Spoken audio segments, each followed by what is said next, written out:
नहीं, मैं आके ये बात किस बात पे बोल रही हूँ ये पता है?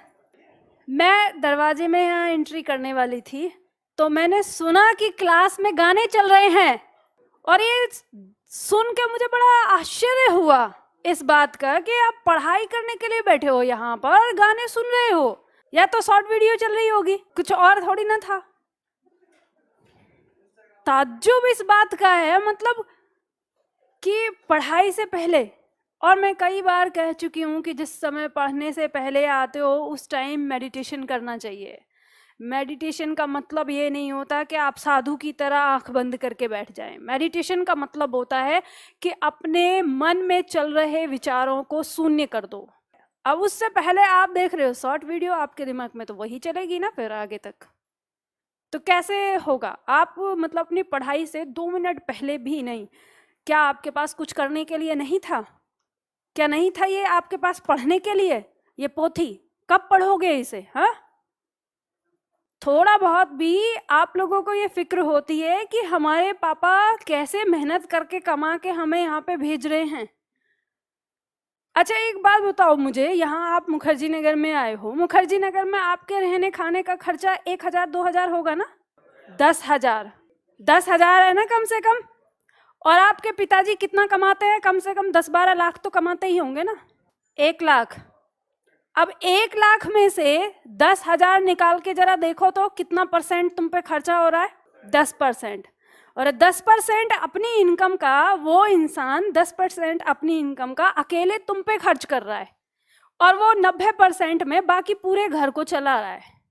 कभी सोचा है कि जो 10% आप उड़ा रहे हो यहाँ पर इस तरह से, वो 10% देने के लिए अपनी कितने कितने शौक और कितनी कितनी चीज़ों को वो छोड़ता होगा पीछे? कभी सोचा है? नहीं सोचा। सोच के देखो। कभी अगर लगे ना तो छुट्टी मिले इस बार सैटरडे संडे में, तो घर चले जाना पापा के पास, अरे एक बार जांच पड़ताल करना कि मैम जो बोल रही है उसमें कितनी सच्चाई है कितनी नहीं है। 2-3 चीजें देखना अपने उस पापा की, वो जो 1 लाख रुपए महीने का कमा रहे हैं, आपकी नजरों में, मैंने आपके अनुसार ही बताया जो आपने बोला है उसके अनुसार, और मुझे नहीं लगता कि आप सभी लोगों के पिताजी 1 लाख कमा रहे होंगे, इससे नीचे की श्रेणी में भी हो सकते हैं। आप जाके देखना, उनके जूते उठा के देखना किस हालत में, दिमाग में देख लेना कितने दिन पहले खरीदे थे। अगर 2-3-4 महीने पहले खरीदे होंगे तो ये सोचना कि इससे पहले कितने दिन खरीदे थे। कम से कम 3-4 साल में पापा जूते बदलते हैं। और जाके एक बार उनकी शर्ट छू के देख लेना, ऐसी हो रही होगी, इतना इस तरह के कपड़े का तो आप रुमाल रखना पसंद नहीं करेंगे जिस तरह की उनकी शर्ट हो रही होगी। वो लाख रुपए कमाने वाला इंसान क्या इतनी हैसियत नहीं रखता कि वो अपने सपने पूरे कर सके या अपनी चीजें कर सके? लेकिन क्यों वो इस तरह से जी रहा है जीवन? क्योंकि उसे ऐसा लगता है कि मेरे बच्चे का भविष्य बन जाए। आपको जब भी कभी ऐसा लगता है ना, मन न करे पढ़ने का, और जब मन भागे पढ़ाई से, तो ये मेरी 2-4 बातें याद रख लेना, याद कर लेना। मुंह से ना निवाला भी अंदर नहीं निकलेगा। और ये सोच लेना कि इस बाप के कंधों पे कितनी जिम्मेदारी है। हम दिखावे की दुनिया में बहुत जी रहे, और हम विदेशी लोगों की बहुत नकल करते हैं, उनकी बोलचाल में नकल करते हैं, उनके काम धाम में सारी चीज़ों में नकल करते हैं। कभी हम उनकी जिस तरह की परवरिश होती है उसकी नकल करते हैं? हिंदुस्तान ही ऐसा देश है जहाँ के बच्चे 20 साल, 25 साल, 30 साल, 35 साल होने तक के उम्र में भी अपने बाप से खर्चा लेते हैं।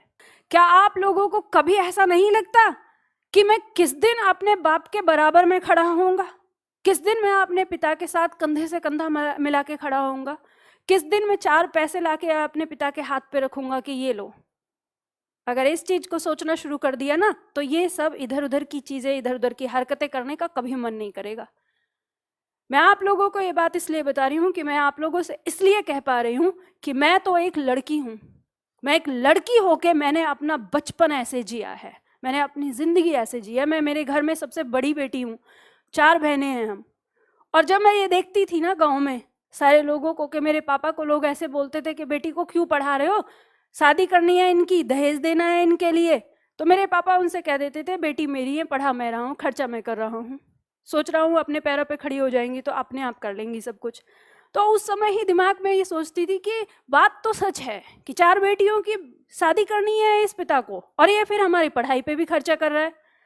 तो सच कहूँ, जब इस मुखर्जी नगर में आई थी ना, तो उससे लेके तब से लेके आज तक का ये है कि मुखर्जी नगर से बाहर ना इंडिया गेट तक नहीं गई। रिकॉर्ड है ये, अभी भी नहीं गई। पहले ये जिम्मेदारी उठाई कि अपने पैरों पर खड़े होना है, और जब अपने पैरों पर खड़ी हो गई तो ये जिम्मेदारी उठाई कि अगर मैं लड़का होती तो क्या मेरी जिम्मेदारी नहीं बनती शादी के लिए पैसा इकट्ठा करने की।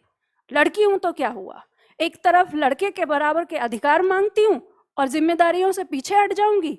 नहीं, मैंने हमेशा अपने आप को वैसे ही जिया है और वैसे ही किया है। तभी मैं ये वाली चीज़ आपसे कहती हूँ, आप तो लड़के हो, कभी इस तरह से अपने आप को सोचो और टाइम वेस्ट मत किया करो। आपके जीवन की एक एक मिनट और एक एक सेकंड कीमती है।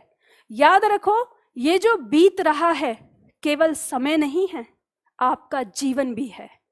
ठीक है, चलो।